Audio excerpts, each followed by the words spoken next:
When it comes to self-development, a really good place to start is at the very beginning.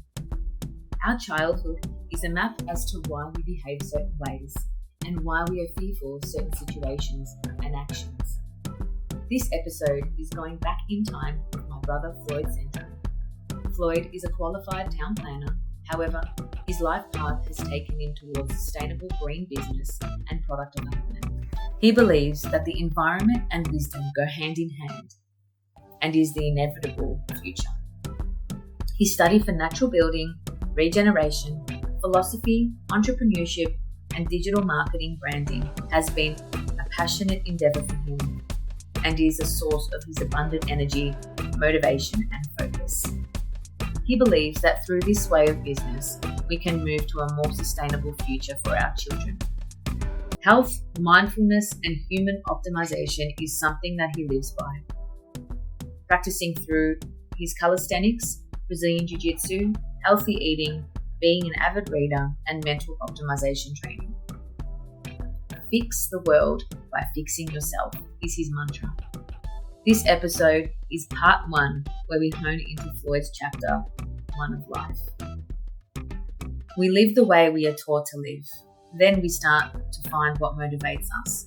And then somewhere in between, some of us go through a de-shedding moment where we spend some time unlearning and relearning who we really are. Fortunately for Floyd, this happened at a young age where he was able to mend the important relationships in his life and learn to love and forgive himself in order to grow and be who he was truly meant to be. Well, that's enough from me, guys. Let's jump straight in.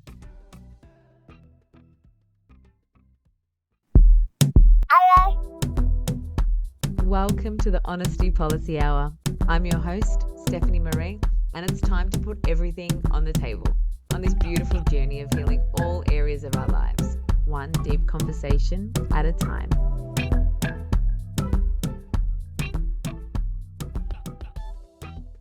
Yeah, Steph and I go way back. How do we know each other again? Your mum is... My mum. Your mum's your mum? Your mum. My mum. That's right. We got the same. Yeah. Same mother. That's how we know each other. Yeah, we were grown in the same womb. Yes, it's good to see you again. Good to see you. As always. How's your tea? It's good. It's good. It's good. No, it's coffee with some MCT oil. Nice. Yeah. Doing some healing. You're doing 1 meal a day now, aren't you? Yeah, 1 meal a day now, and lots of liquids. I was on 2 meals a day with no snacks, just to basically get rid of the idea of constantly eating. Yeah. And 2 meals a day was really good. Just one at about midday, and then one at between 5 and 6. Then do some training. Yeah. And then fast till the next day. Did you when you started it, did you from going from 3 meals and snacking plus coffees to no snacking, 2 meals, did you notice a difference in energy levels? Yeah, I did. It was just really good, just feeling a little bit hungry. Yeah. For the majority of the day. Yeah. So right now, I feel hungry almost all the time. Just a little bit hungry. And I feel really focused. I feel really clear. I know that it's definitely not for everyone. No. But it works pretty well for me. Yeah. But you're changing your style of eating so often that your body just really catches up. It's just give me a couple of days and you're there. It's true. It's really starting to annoy people. Every time I go over for dinner, they're like, "You're still doing the broccoli only diet, right?" I'm like, "Oh no, that was last month." Yeah. Damn, I made four courses of just broccoli. Yeah. Including dessert. Yeah. Yuck. Yeah. Yeah. So no, it's been really good. I think just getting rid of the cravings, and being very mindful with that 1 meal that you have. Yeah. You really got to make it count. Of course. You really got to make sure you've got enough nutrition in there as well. Yeah. And so because I've got 1 meal, I'm not just going to go and eat shit. Yeah. And no. I've got to make it count. Yeah. And then, in the morning having some athletic greens. Good on you. Good supplements, and then at night just having a broth.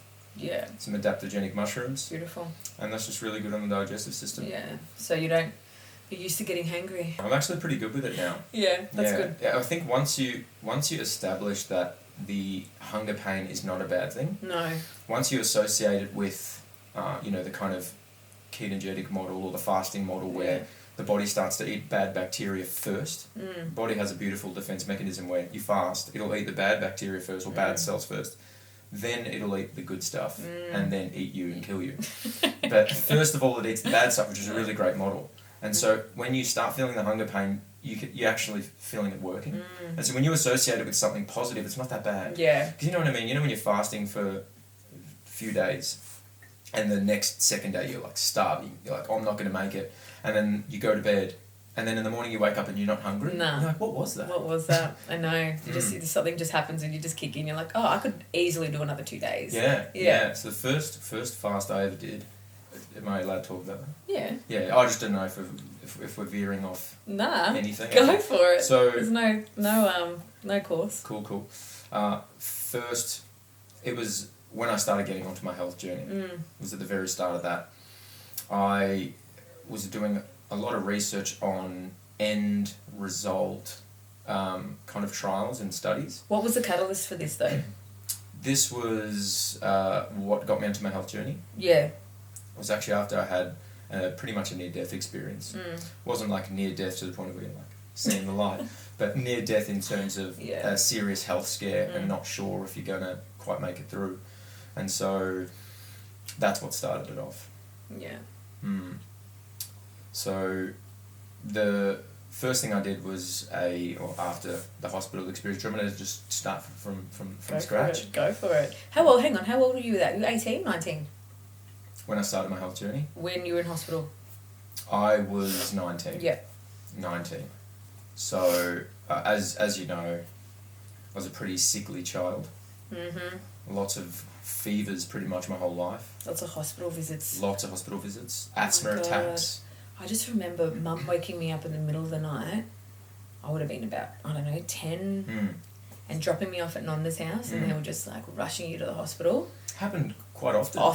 Often. Yeah. I don't know if it was a traumatic experience, so it feels like it was every day, or if it was just twice and it was just very traumatic for me. Yeah, I'm not sure either. But when I tell people, it was every night. Yeah, that's what it felt like.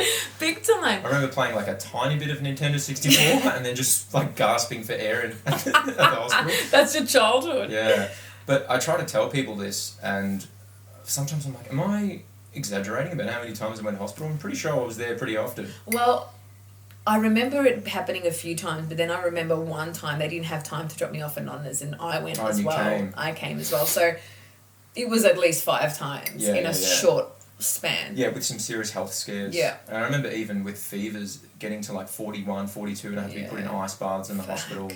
It was pretty scary, but basically I ended up getting used to it over the years, just having fevers every now and then. It's just a part of your life. It's just a part of my life. And yeah, basically it got worse and worse and worse as I got older, until that moment where the fevers were happening too regularly.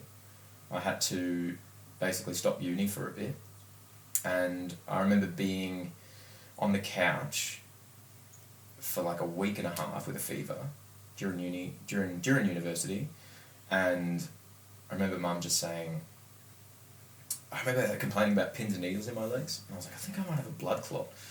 And so Mum was like, let's just go. We're in Ringwood North. Yeah. And she was like, let's just go to the hospital, let's just see. And I was like, nah, I don't want to go to the hospital. She's like, come on, let's just do it. And I was like, fuck. I've been sitting on this couch for like a week and a half. I've watched every terrible show that there is out there. I'll just do it for a day trip, just to get out of the house.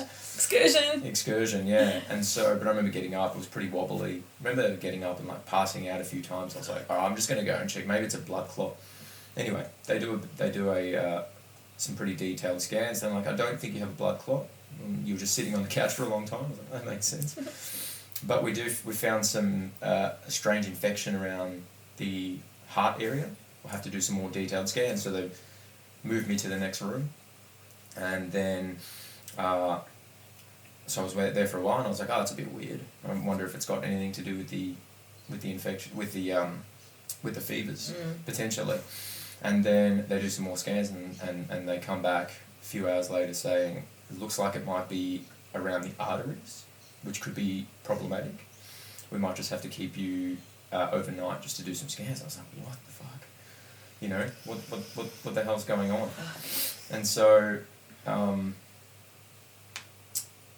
basically they just kept doing more scans and then figuring out that it was worse than they thought. And so they basically said that we're gonna have to keep you here. And then I ended up developing pretty bad gastro. Do you remember that? I was green whistling. Yes. You took a photo of me. Yes. Yeah, and yes. so I feel like this was such a long time ago. it was. It kind of was. But I just have so many gaps in the story. So this is going to be... Well, yeah. Here we go. Here we go. It's about to clear it up. And so I remember developing heavy gastro while I was in the hospital. They took me down to a quarantine area because it could be worse. It could be worse than they think it is. It could be, you know, I could infect people, etc., etc. And so I remember just violently excreting, you know, vomiting and the rest. And I remember my phone not working in the room either. It was like, I think it was radiation-proof walls in this area, and I couldn't have visitors. I remember that. Yeah, and then at the time I had, you know, I was, you know, young rooster, young whippersnapper, and having these young female nurses in hazmat suits taking out my stool every 15 minutes. I'm just sitting there, humiliated, going, what is happening here? And then the doctor comes in and asked if I'd been to Africa. Oh my goodness, yes. I was like, haven't even left Ringwood, mate. Like, what are you talking about? And he's like, oh, we've seen this in Africa a few times, and so it's relatively rare. And I was like, okay. Anyway, the gastro settled down. They moved me to a room, and so this was probably 4 nights now, and I was just thinking, what's going on? I thought I was just coming to check if I had blood clots. So more scans came out, and the doctor was like, it's pretty much surrounding the arteries here. If we don't attack this now, if it goes into the arteries, it could be a high-risk surgery. And I was like, high-risk surgery, what does that mean? Once it goes in and if it surrounds certain arteries, it's very, very hard to get rid of. And I was like... That's what an 18-year-old kid wants to hear. Yeah, exactly. And so I was in hospital for a week at this point, and I basically had 3 or 4 injections just pumping me with some pretty heavy meds. I didn't even remember what it was. I was like, just get rid of it. Just do it. And I had a heart monitor as well. Yeah. And so every time I went to the bathroom, I had to wheel 2 things and carry my heart monitor, and I'm just looking at myself like, how did I get here? This is so strange. And so this was probably the first time where I'd actually really been alone. I was forced to be alone. Never really been alone, you know, social circles, MSN at the time, phone, MySpace, constantly seeing friends at that age, you know. Yeah. It's kind of the start of your... And then you were home and we were home. Party life, yeah, exactly. And so a lot of reflection started to take place. And so I was just thinking, you know, I'd never really done self-reflection, to be honest. You do like minor amounts of reflection, you think about things, but this was true self-reflection for the first time ever. And so Deep. Thinking about, okay, I've kind of been a mindless... At the time I was thinking I've just been a piece of shit my whole life. That's honestly what I thought. And now I could potentially go into high-risk surgery, potentially die. It was like my first kind of memento mori, which is Marcus Aurelius' term for reminder of death. You know, all the great philosophers contemplated death as part of their kind of awakening process. So this kind of was forced on me. You know, a lot of people wake up when they're about to experience death, or if someone dies around them, it's a big wake-up call. You know, families get close when someone dies, all of a sudden it's that reminder of what's really important. Yeah. And so that was happening for me. And so just getting pumped with heavy meds and getting tests. And I made friends with everyone in the room. There was 3 other elderly guys, and I started to get quite comfortable, and I didn't have to go back to uni for a bit. And I was like, happy days. And so from then on, the uncertainty started to kick in a little bit. One of the guys in the room died, and I was like, oh, okay, that's pretty intense. They didn't fill his bed. I remember like seeing the families, and and so it was a real reminder of death.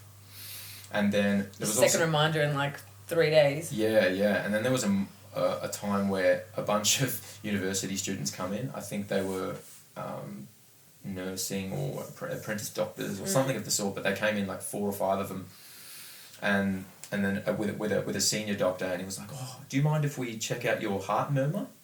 And I was like, "My what?" He's like, your heart murmur?" And I was like, "Sorry, man, I don't know what you're talking about." He's like,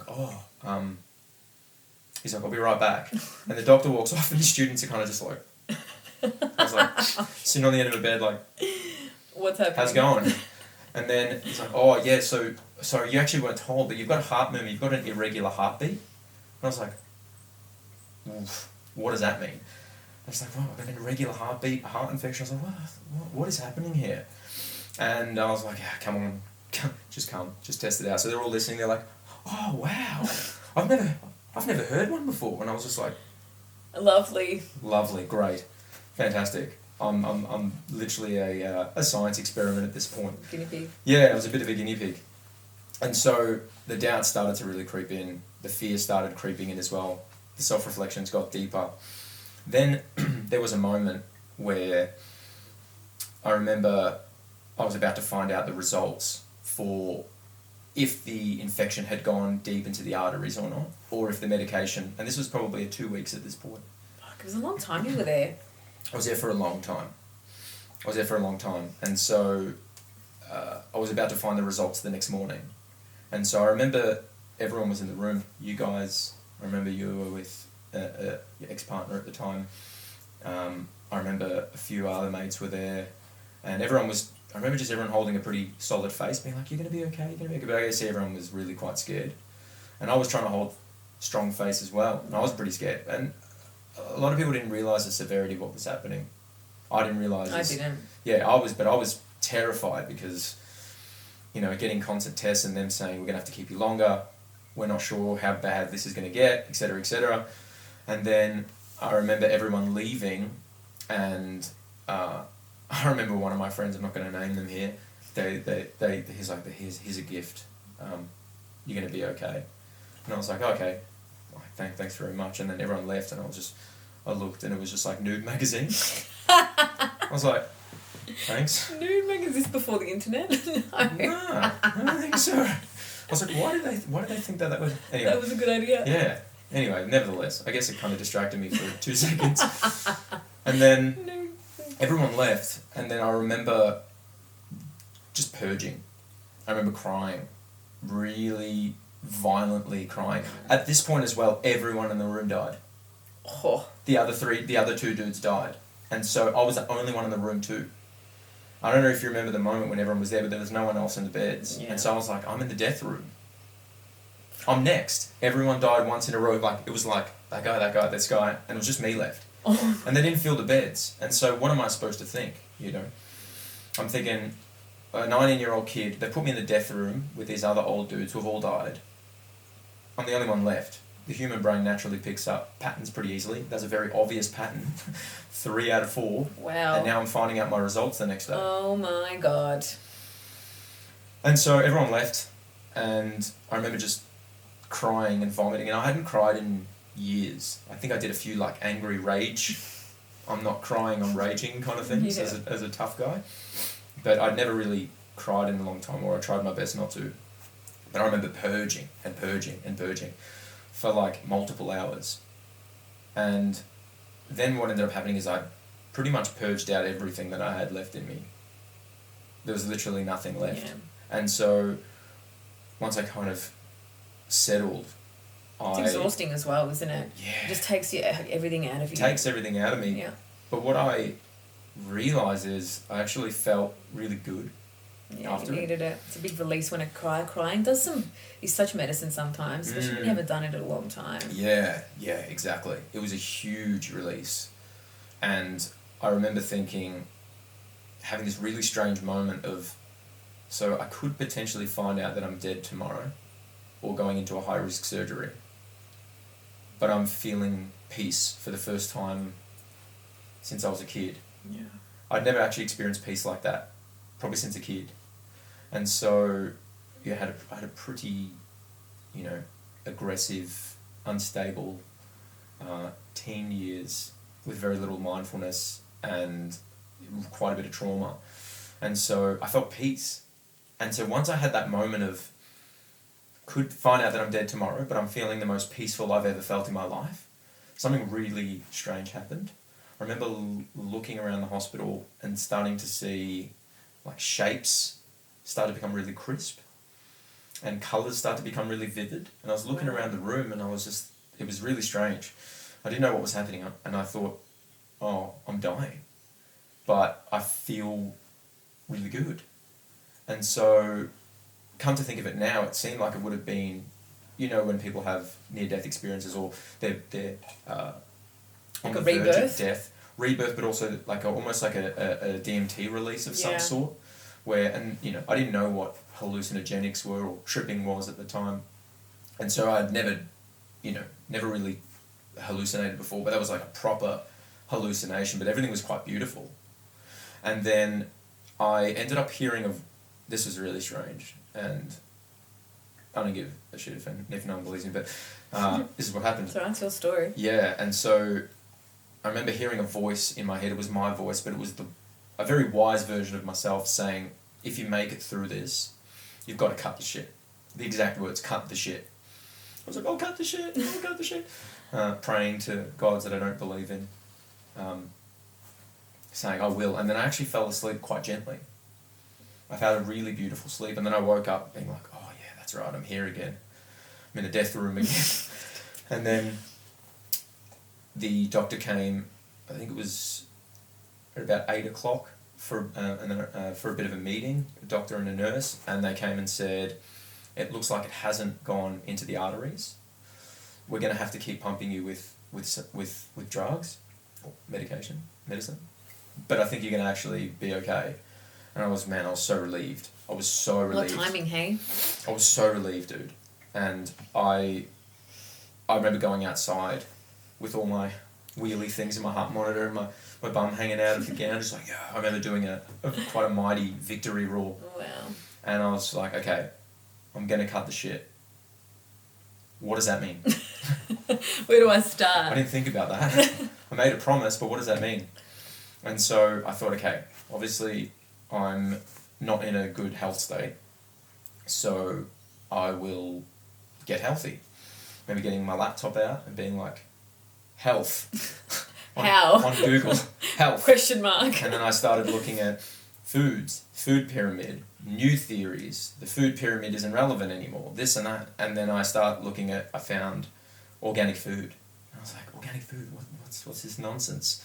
And then it's like food without pesticides. And I was like, oh, I've heard a bit about that. What are pesticides? And then I started looking at glyphosates and pesticides, insecticides. I was like, they put this in food? What the fuck? I'm going to get organic food. I was like, why is it so expensive? And then I started, okay, I'm only going to eat organic food from now on. And then I remember the doctors saying you have a lot of inflammation in your body, like a lot. And so also you're probably going to have some side effects forever from some of these drugs. And some of them are going to last a few years. And so I ended up looking at an anti-inflammatory style diet, which was mainly just fruits, vegetables, lots of berries, lots of greens. So to interrupt quickly, oh no, that's cool. Going back to how you said your body was very high inflammatory. What do you think that was from? I'm not too sure exactly. It could have been the stress. It could have been the infection, the body just reacting to infection, being sick. It could have been the foods that I was eating as a kid. Just creating a highly acidic environment in your body. Yeah, I mean, Dunkaroos and cheese spread on Savoy biscuits wasn't exactly a high nutritional diet. Oh my could have been God. any one of those snacks. Dunkaroos. LCM bars. I can name them off. I can make a song about it. If I had a banjo right now, I could make a 4-minute song. LCM bars and a cocoa bun. I could keep going. But oh my God. So it's really hard to say, but come to think of it many years later, I think that the heart infection was potentially caused by a lot of trauma. A lot of trauma and a lot of heartbreak. I know this sounds a little bit woo-woo, but when you're really stressed, stress tension is extremely tiresome and damaging on the body. Like, when you're just holding tension, and I was holding so much. Where I realised I actually started to get sicker was obviously going back to our childhood. It was pretty traumatic, I'd say. And we, our father left when I was pretty young. I don't remember how old you were exactly. 16. About 16? Yeah. Yep. And so, leaving pretty early. And I know that, like, the whole thing about parents divorcing used to be a bit of a pain point. Now it's pretty much normal. Yeah. Now it's like the opposite. It's like your parents aren't divorced? I know. What? I've heard so much about you. Did you really go on holidays? Like they're from another planet. I know. And so, that's kind of normal, but it was obviously quite traumatic. Yeah, it was a different a different type of divorce. It wasn't a normal one. It wasn't a normal one. No. And so it was, we went from a lot of trauma, a lot of kind of toxic masculinity in the house, a lot of skewing of what both the feminine and masculine energy is within the household, then fundamentally being homeless after that point. And then trying to establish a relationship with me, you and mum with that kind of foundation. Yeah. Obviously being at different stages of our life, being a kid, a teenager, and a single mum now who's hasn't worked much before. Now just like kind of fighting for ourselves. It was a pretty interesting thing. It was very isolating because I feel like we were all in our own heads so much, and communication wasn't a strong point at all of us at that stage because we were never really taught it. We were never grown up with it. So we all kind of dealt in our own ways. For sure. We didn't come together. We kind of drifted. I couldn't agree more. We didn't establish a communication base. No. And so we were all in survival mode in a sense, and we were all just trying to work it out. Yeah. Really trying to do our best with the tools that we had. Like, what the fuck just happened more so? Like, I felt like it was a big whirlwind when I think about it. Yeah, for sure. I lost memories about that for a long time because my brain didn't want to deal with it. But actually after my near-death experience, everything was really clear. Yeah. I kind of let all of that go. And so, actually, you could attest to this. For if I face that way, will people see me? Yes. You guys out there, what was it like living with me? I've never actually asked anyone this. What was it like living with me? I'd say my late teen years, and then what was the difference between that before my hospital experience and then after when I kind of turned into a hippie? Well, you were very angry as a kid. You were so angry. I feel like you just internalized all the trauma that you didn't know how to deal with it, and it just turned into pure rage. I remember you smacking or punching a window, the door at the Ringwood house, because you know how you had the glass boxes? You punched one, and I remember that, and but that's the thing, like, I know now that rage is a mask for pure sadness, but I combated your rage with more rage, and then we just kind of keep pushing back from each other, which you look back now, but we were still so young and kids, and we lacked so much life experience at that stage, so we had no idea what was going on. Of course. But it was very full on. But then I remember when you went to hospital, and I remember that one day that I had never seen you scared before. I've always only seen you angry. And seeing you scared, it made me really, really sad. And probably for the first time, I felt that like big sister kind of role kick in. And I remember I stayed with you as long as possible. I just told the nurses, sorry, but I know visiting hours over, I'm staying. Yeah, I do remember that. Yeah. I do remember that. And it was tough. I mean, I remember seeing how much damage I caused in the household. Yeah. And so what ended up happening is I noticed, looking back in hindsight now, I noticed a pattern of I caused so much damage and rage in the house. Like, I remember ripping off doors in the backyard, throwing it over the neighbour's house, and then when the neighbour complained, going over to his place, causing damage. Just angry child. Angry, completely angry. And so once I realised how much damage I was causing, I tried to internalise the anger. Yeah. And try to just be like, I can't let this out because it's causing so much damage. And that's when I got really sick. And that's why I thought the heart infection, because to this day I still don't know what it is. The doctors didn't know what it was. They still don't know. And Stress so can do some interesting things to the body. Like we've seen it time and time again. You know, with you, with our grandmother, with stress, loneliness, isolation. They're just something that, you know, the human body requires connection and love. Totally. And peace. And it was the polar opposite. It was. It was really interesting because, you know, we all had a bit of a skewed idea of what was going on when we were growing up post that period, where I correct me if I'm wrong, but this is the way it was perceived, was obviously you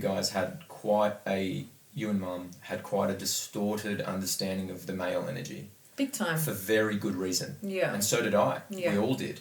But it would have been taken a little bit worse. You know, it was quite traumatic. It was quite abusive. And so it would have been impossible for you guys to have a healthy relationship with male energy, as it being the fundamental male energy in your lives. And so I felt at the time that because of my uncontrollable phallic-shaped genitals, that the perspective of me was that I was an offspring of that exact same energy. And so I felt really isolated at times, and not knowing how to deal with it, not having any male role models, it just basically bottled up, and I didn't know how to communicate because we didn't establish that. And so all I knew how to do was rage, because it's the only thing that actually got rid of the energy. And so post that experience, I just remember the moment when, like a week beforehand, I remember you guys kind of being scared of me, just waiting for me to rage. And then afterwards, me talking about peace, love and yoga, and you guys are like... What the fuck? I remember Mum being concerned that it was the drugs from the hospital. Did she really? That were kind of changed my brain. Did she really? Yeah, because again, you can just imagine starting on health, finding things like meditation, yoga, organic foods, health supplements. There's a spiral that goes on. And this was when the internet, you could search for something and the first thing that you wanted to search for was quite relevant. Now you got to go to page 6 to find something relevant of what you're searching for. But what was the change like afterwards for you guys?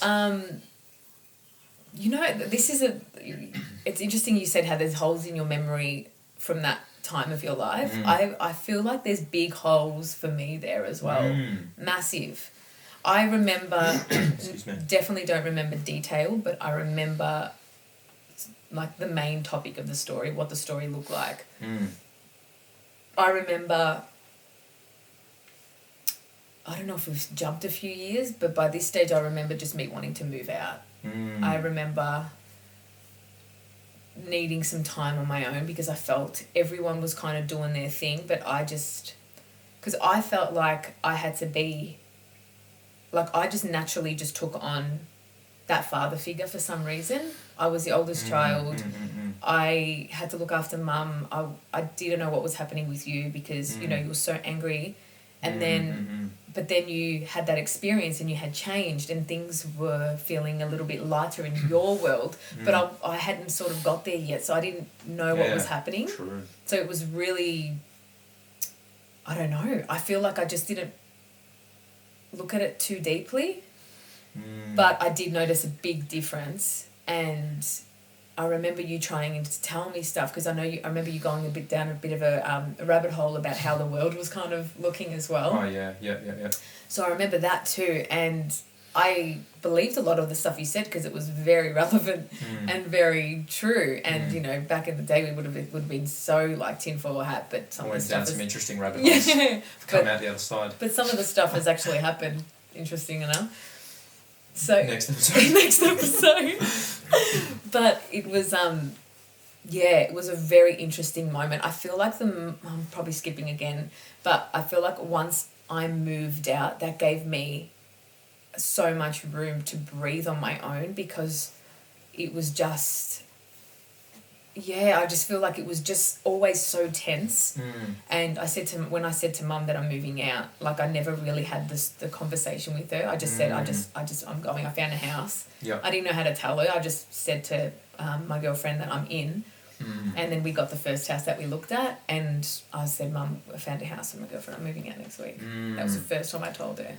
So going from a relatively dysfunctional household, and you know, we were totally doing our best. Yeah. And so all of that stuff over the years post my hospital experience, I dealt with. Like, I know I tell some of the story to some of my friends, and they're like, oh, I'm so sorry, like, you don't have a father, and like, you know, if you ever need a chat. I was like, no, honestly, it's totally fine. Yeah. I'm really well past a lot of it.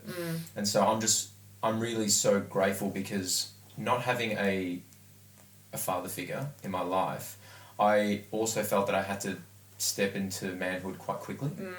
And so not really having anyone to look out for, I remember like looking around being like, all right, male role models, just hearing crickets.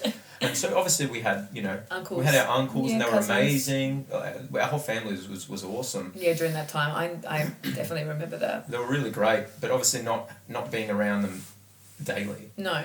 And so my very first exposure to a role model was actually when I started getting into philosophy and started getting into some more traditional texts from the Renaissance period, as well as different ontologies from around the world, different types of religions and stuff, but mainly philosophy was when I started reading Plato's accounts of Socrates and Aristotle and Shakespeare, and actually some of my first male role models were from books, were from what great men of the past. And so starting to emulate that really, really helped me.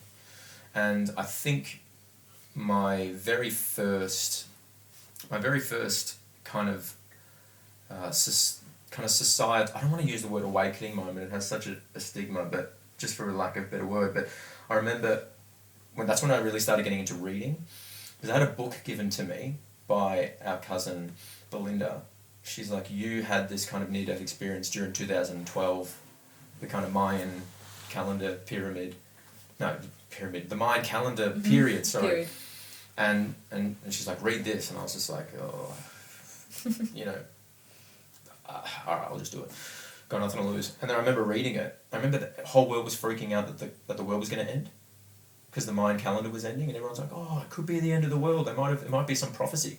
I remember reading the whole prophecy, and it's just saying that it was the end of an era, not the end of the world. And I remember watching everyone freak out around me. And I'm like, what's everyone freaking out about? Like, because they're watching the news. Obviously, you know, sometimes news articles like to capitalise on a bit of drama, get a little bit of traction. I remember that was the first time where I'm starting to see people freak out, but I've read the first-hand account and seeing a complete different story. So that's when I really fell in love with reading and kind of educating And you myself. saw how history kind of repeated itself. Are you talking about the millennial period when we hit 99 to 2000? Yeah, all of that kind of stuff. Because I remember being a part of the freakouts, because the adults were freaking out around us, so we just freaked Nonda out. filling up her pantry with pasta. Do you remember the second she turned her towel cupboard into another pantry? I don't really remember that too much. I only just remember multiple accounts of everyone freaking out. And then the first time I started, you know, reading into things, I was like, oh, okay, no need to freak out. It's actually kind of all good. Yeah, it's the end of an era, not of the world. I wanted to ask you something. Go for it. When you moved in to your first house with your friends, post moving out of our place, what was it like trying to establish household order after being into a relative household chaos and trauma? If you would describe it like that, anyway.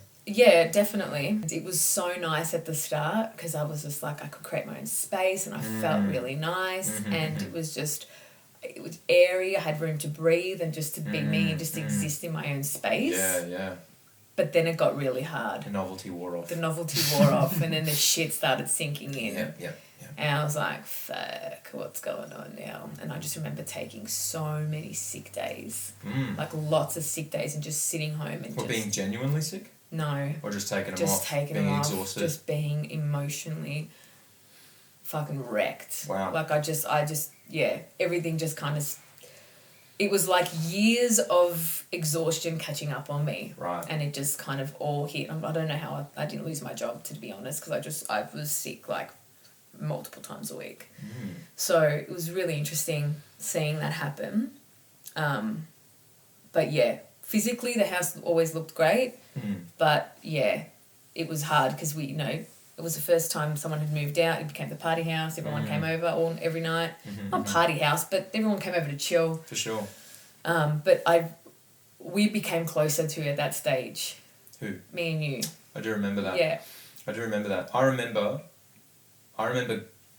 having this very distinct moment when I was delving into the ancient wisdom as well. What I really liked about the ancient wisdom is, I guess, I never really felt part of a community, to be honest. I always just felt a little bit different to all the communities that were at my school and friendship groups. I'd never really associated with anything. And after that hospital experience, what I realised is that I had a full-on reset with everything. I mean, literally everything. And so anytime something was brought to my attention again, I promised that I would rethink about it from scratch. Because a lot of the preconceived notions and ideas that we have come from childhood. And so then you just take things for granted.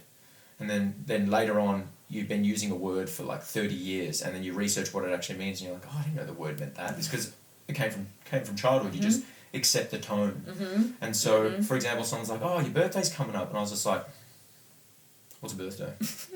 I knew what a birthday was, but I really want to think about it again. Or Christmas or Easter. And I was like, I don't want to celebrate these until I know what they are.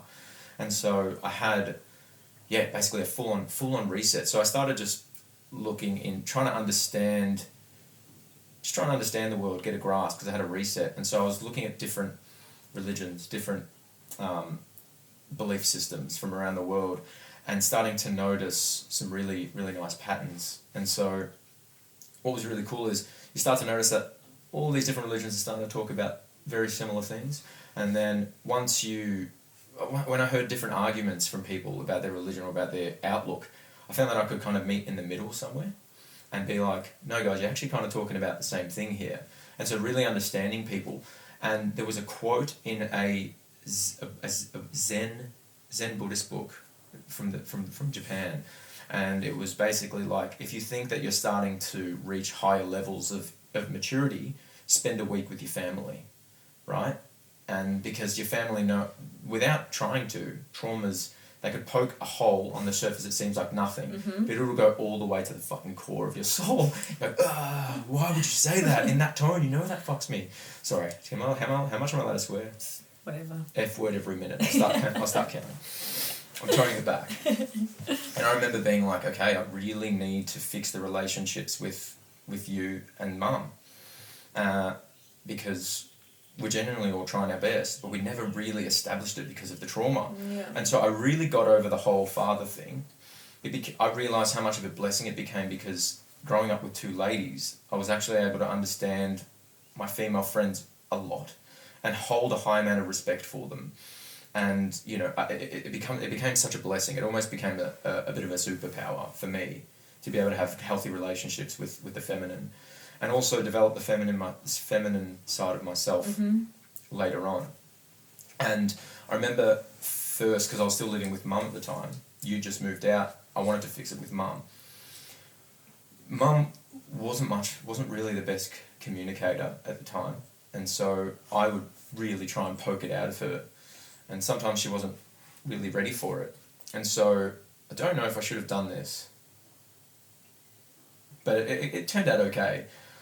I remember just constantly arguing with her, and then I realised that I was only doing things for her or being around her because I felt I had to, because we were family. I remember the moment when I was like, I don't want to see you as my mum anymore. And she was like, I saw her, she was just like, what? I was like, I don't want to see you as my mum anymore because I'm only doing things for you because I feel I have to, not because I want to. And actually, if we weren't related, I wouldn't be friends with you. I actually wouldn't hang around you. I don't even know if I would like you as a friend. And it was kind of true. It's like, would I be around this person if they weren't family? No, we probably wouldn't even be friends. And I know, like, it was a bit of a odd idea at the time, but I really did feel that way. And so I saw it crush her. I saw it crushed her. And because of the love for her son, she really stepped up. And she realised as well, I think. Is Mum listening to this? She will be. Sorry, Mum. Shit. It's the honesty policy. Sure is. And so I could see her really being like, I guess it's true. Even though it broke her, I saw her contemplate that it was true. Well, she probably wouldn't have felt... She would have probably felt the same, especially through that rage moment. If you weren't my son, we wouldn't be friends. No way. No way. And so we both really stepped up to the plate. And we started being really aware. And we actually really fixed a lot of the trauma. And just for the love for each other, we got through it and actually became friends. And like, I'm great friends with Mum now. I'd totally be around her. I'd totally be around you now as a mate if you weren't me Mum. And then I realised I had to do that with you. But I think after you moved out, and then I had like a place to come to, and you know, it was more like a holiday period away. You know, we had similar interests, similar ideas. We got really deep in certain conversations that I couldn't have with many people. And so we developed that later on too. We sure did. Yeah. Well, we're going to have to cut that. Really? It's part 1. Part 1? Just got started. I know. I'm just rambling. I know. No, it's great. That's great. See you next week. Next week? Yeah. Alrighty. See you next week. See you next week. Thanks. And that's a wrap. Thank you so much for listening to this episode. I hope you received a few good takeaways from it. If anybody popped into mind while you were listening, please send it across to them. This will really help promote my podcast. To follow everything that I'm doing at the moment, head to my Instagram page, Holistic Healing with Steph Marie. Thanks again, guys. Have the best day, and I'll see you on the next episode for more conversations that are raw, honest, and